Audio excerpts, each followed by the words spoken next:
It is a sad reality in America that exercises like this in a mock classroom are so essential. Responding officers training how to tackle a gunman. This centre, which sets the national standard for dealing with active shooters, is just 100 miles from Uvalde. The police admission that they got it wrong in waiting to confront the gunman at the Robb Elementary School has raised the possibility that their decision cost lives. Police in Uvalde say they were trained, but it's clear something went catastrophically wrong. With 2 decades of experience in SWAT teams, John Kernot says that shouldn't have happened. You've been in that situation. What do you think went wrong on Tuesday? I understand why it was difficult what they were put into, the situation they were put into.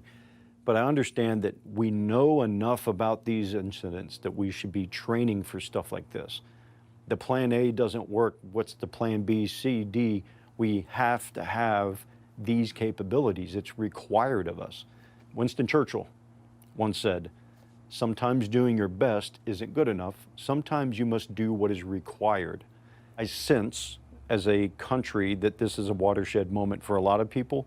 Every single one of these is a watershed moment for us in this business.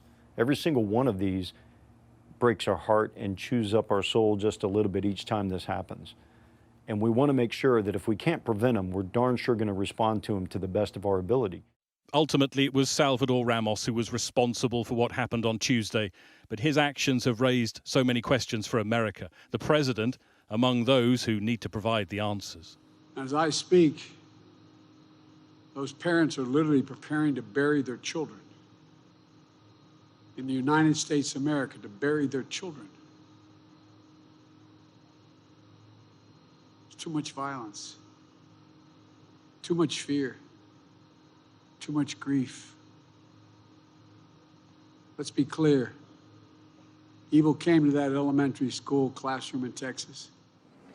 He'll travel to Texas to show support for the community of Uvalde and the families of those who died, to a small town now forever associated with an appalling act of violence and another moment of reckoning for this country.